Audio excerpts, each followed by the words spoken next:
I got the idea when I was driving into work and I was listening to the radio and the theme song from the Breakfast Club came on. And I love that song. I'm an 80s kid. So I turned it up and I was listening to it. And I was thinking about how that story or just that narrative construct of bringing people together who seem like they have nothing in common, but you force them to interact and they realize they're not so different after all.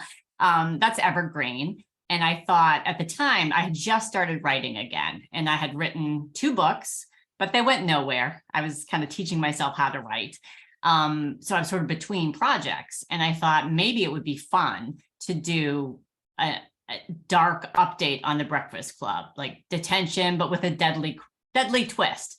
And the phrase, the Breakfast Club with murder, popped into my head and it stayed there. And the whole commute, I'm in traffic and I'm thinking, well, how would you kill someone in detention, with everybody there and nobody leaving? How would you do that? And then I thought also, why would you do it? And by the time I got to work, I had started creating the characters and I thought about them all day. And when I got home, I started writing. It was probably me being a perpetual 17-year-old in my head, just never fully feeling like I had ever moved on from that stage of life. But also just, I live in a dense urban neighborhood. I knew a lot of kids that age. I would talk to them all the time. Some would watch my son, and just, I was always very interested in what they had going on. I thought, it's just such an interesting time of life. And I love to hear how people are experiencing it and, how they're forging a place for themselves in the world and imagining their future and, what they cling to from their childhood and what they let go of. First, I wanted to sort of stick with the original idea of this is the Breakfast Club in some ways. So they're definitely types, and I wanted them to be types. We had our brain, that's Bronwyn, our jock, who is Cooper, our princess, who is Addie, our criminal, who is Nate, and our outcast, who is Simon. And, they're very, in some ways, stock characters in that way. But what I wanted, what I hoped would happen is that you meet them one way, but over the course of the story, after the inciting incident of Simon dying in detention, the other 4 becoming witnesses and later suspects, you start to know them a little bit better. You learn the things that they're hiding, some of their layers start peeling away, and they become much more 3-dimensional. And they also go on kind of a growth arc. There are things about themselves that they're hiding. Maybe they don't like it. Maybe they want to change it. Maybe they're scared.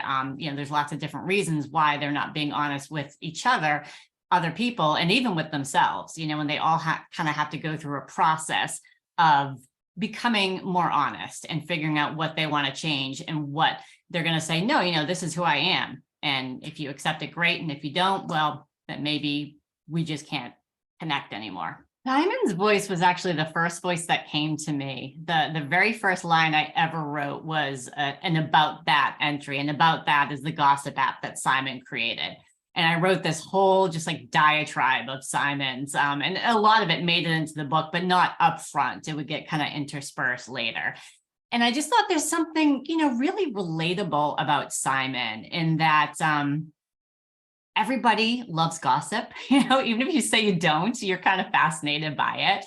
And everybody wants to belong, and those are the 2 things that really drive Simon. And, he takes it too far. And he has a lot of negative characteristics, but I also think that Simon is really smart. He's really funny. He's a good friend. There's a lot of really positive attributes to Simon that I think make him a really interesting and complicated character. And I think that people can relate to him. They can understand that he did a lot of hurtful, cruel things, but also he was hurt at times. And he had multiple sides to him and he could have gone down a different path and been just a really, really interesting guy. Could have been a protagonist in a slightly different story. I always wished I could have had more time with Simon. I would have loved to write from his perspective too in the first book. But it just, and I did try that initially up front and it just didn't work. He had to die in the first chapter. That was really the only way that the book took off the way I wanted it to. But he was never far from my mind. And I felt like he had so much to say and it was so important to know what he had to say. So there needed to be a way to get that out. So that was, the way to do that is to have these posts from him. And, it's a little bit mysterious how they're coming out after his death. And that's part of the mystery that the characters need to solve. But, Simon is gone, but he is very present in the book. And that was my hope when I wrote it. I call One of Us is Lying like my bolt of lightning book. I feel like it came to me almost fully formed, and I just kind of had to get it out. I had this dream agent, which you're not supposed to have, right? As writers, you're not supposed to like pick someone out and think only this person will do. But that's how I felt. And she was the agent for Suzanne Collins, who wrote The Hunger Games, Rosemary Stamola. And so when I felt like I had a good query for One of Us is Lying, I sent it off. And then I immediately regretted it. I was like, I was not ready. But she immediately requested the book. I mean, it was maybe an hour later. And I was like, oh, because she's a rock star. And then I panicked because I had decided it wasn't ready. And I took a few days to rewrite certain sections. I think I sent it off like 4 or 5 days later, finally sent her the book. And about a week after that, she offered me representation. We edited it. She sold it in 2 weeks. And it just, everything happened so fast for that book. Some of it luck and timing. Some of it, I was finally had a good idea, that was easy to pitch. And I had the skills to execute it, I think. And a lot of things just came together really well. One of Us is Lying was not kind of like a big title when it came out. It was just kind of like another book, and everyone was really excited about it, and my publisher, and I, definitely got some like nice early buzz, but I was not expecting to hit the list. And I did not hit the list. It came out, wasn't there. I wasn't disappointed. Life goes on. Second week, it wasn't there. Third week, it wasn't there. I'm not even thinking about it. And then the fourth week, my editor was on vacation. And I was taking out the trash, and I had my phone, and my phone starts like buzzing off the hook. And I'm like, what's going on? And all these people were sending me congratulations. And I was like, what? Because I didn't know. Nobody told me. I didn't get an email or anything because no one was expecting it. And nobody was basically home. It's like the middle of the summer and they're all gone. So it wasn't until I had taken out the trash, come back in, had a chance to see what people were talking about, that I realized it had happened. And so that was shocking to me. And the cover wasn't up on the website because sometimes they don't have it. And I texted my publicist and I was like, this is the only week it's going to be up there. I need to get, I need a picture of it. And she's like, well, maybe it'll be more than one. It's currently on the paperback list, so it's kind of still going, which is really cool. But it spent 5 years on the hardcover list, which was amazing. It actually started with a plot thread that I had to cut out of the first book.